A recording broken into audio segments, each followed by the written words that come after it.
आज का वीडियो आप सभी समाज के लाडले भीम सैनिकों के लिए, जो आपको कुछ नया सिखाएगा। वीडियो के शुरू में ही आपको एक अच्छी बात बताता हूँ, पूरी सुनना और गौर करना। तो सुनो, मेरा समाज बाबा साहेब अम्बेडकर जी का जयकारा तो जरूर लगाता है और बाबा साहेब अम्बेडकर जी की जयंती भी बहुत ही हर्षोल्लास से साथ मनाता है। ये बहुत ही अच्छी बात है, लेकिन सोचने वाली बात तो ये है कि क्या हम बाबा साहेब जी के बताए हुए रास्ते पर चले? इसका उत्तर आएगा नहीं चले। क्या हम लोगों ने पाखंड और अंधविश्वास से अपने समाज को और खुद को बाहर निकाल पाए? इसका भी उत्तर आएगा नहीं निकाल पाए और खुद भी इस मायाजाल में फंसे रहे। जरा ठंडे दिमाग से सोचो मेरे प्यारे समाज के लाडले भाइयों की हम किस युग की ओर जा रहे हैं। बाबा साहेब अम्बेडकर जी ने हमारे लिए क्या कुछ नहीं किया। उन्होंने तो हमारे लिए अपने 4 बच्चों को कुर्बान कर दिया, सिर्फ और सिर्फ हमारे लिए। अगर हम लोग ही पाखंड और अंधविश्वास को बढ़ावा देंगे तो उस महामानव का अपमान हो जाएगा जिसने हमें सर उठाकर जीने का अधिकार दिया है। जय भीम का जयकारा लगाने का असली अर्थ तब समझ आता है जब हम बाबा साहेब के विचारों को अपने जीवन में उतारते हैं और पाखंड और अंधविश्वास को जड़ से खत्म करने में अहम भूमिका निभाते हैं। तो आइए उनके सपनों के समाज को साकार करने के लिए एक कदम उठाते हैं। आज का वीडियो पूरा देखना अगर आप एक कट्टर अम्बेडकरवादी हो तो। आज के वीडियो में जानेंगे कि हमें कैसे अंधविश्वास और पाखंड को जड़ से खत्म करना है और बाबा साहेब अम्बेडकर जी के सपनों का भारत देश बनाना है। तो चलो शुरू करते हैं। भिन्न समाजों ने अपने अपने रीति रिवाज और परंपराओं के माध्यम से अपनी पहचान बनाई है, लेकिन कई बार यही परंपराएं और विश्वास अंधविश्वास का रूप ले लेती हैं, जो समाज की उन्नति में बाधक बन जाती हैं। मेघवाल समाज भी इस समस्या से अछूता नहीं है। पाखंड और अंधविश्वास सदियों से समाज को जकड़े हुए हैं। यह एक ऐसा दुश्मन है जो हमारी सोच, हमारे विचार और हमारे कार्यों को नकारात्मक रूप से प्रभावित करता है।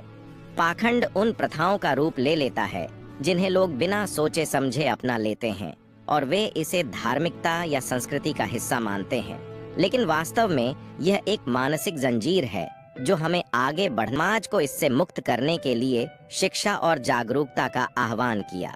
उनका मानना था कि शिक्षा ही वह साधन है जिससे समाज के लोग अपने अधिकारों को पहचान सकते हैं और उन्हें अंधविश्वास से बाहर निकाल सकते हैं। अंधविश्वास के खिलाफ लड़ाई केवल एक व्यक्ति की नहीं हो सकती, यह एक सामूहिक प्रयास की मांग करती है। मेघवाल समाज के हर व्यक्ति को इसके लिए एकजुट होना होगा। समाज के बुजुर्ग, युवा, महिलाएं और बच्चे सभी को इस प्रयास में भाग लेना होगा। सबसे पहले समाज के लोगों को यह समझना होगा कि पाखंड और अंधविश्वास के पीछे कोई वैज्ञानिकों को इस मानसिक गुलामी से मुक्त कर सकते हैं पर चलना होगा। उन्होंने जो मार्गदर्शन दिया वह केवल एक विचारधारा नहीं है, बल्कि एक जीवन जीने का तरीका है। उन्होंने समानता, स्वतंत्रता और बंधुत्व की बात की।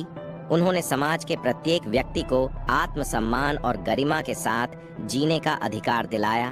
बाबा साहेब के आदर्शों को अपनाते हुए हमें समाज में व्याप्त जाति भेद, धर्म भेद और अंधविश्वास को समाप्त करने का संकल्प लेना होगा। हमें अपने बच्चों को वैज्ञानिक दृष्टिकोण और तार्किकता के साथ जीने की शिक्षा देनी होगी। उन्हें यह सिखाना होगा कि वे अपने जीवन में किसी भी प्रकार के अंधविश्वास या समाज के विकास में रुकावट पैदा करता है। यह हमें मानसिक रूप से गुलाम बनाता है, जिससे हम अपने अधिकारों के लिए लड़ने के काबिल नहीं बन पाते। अंत में यह याद रखना महत्वपूर्ण है कि समाज का विकास तभी संभव है जब हम पाखंड और अंधविश्वास को पीछे छोड़कर तर्क, ज्ञान और विज्ञान का रास्ता अपनाएं। बाबा साहेब अम्बेडकर के विचारों को अपनाकर हम एक ऐसा समाज बना सकते हैं जो न केवल स्वतंत्र और समान हो, बल्कि सच्चे अर्थों में प्रगतिशील भी हो। इसलिए आइए हम सब मिलकर एकजुट हों और मेघवाल समाज को पाखंड और अंधविश्वास से मुक्त करें। यह हमारा समाज का असली विकास। चैनल को सब्सक्राइब करो और मेघवाल समाज के इस काम को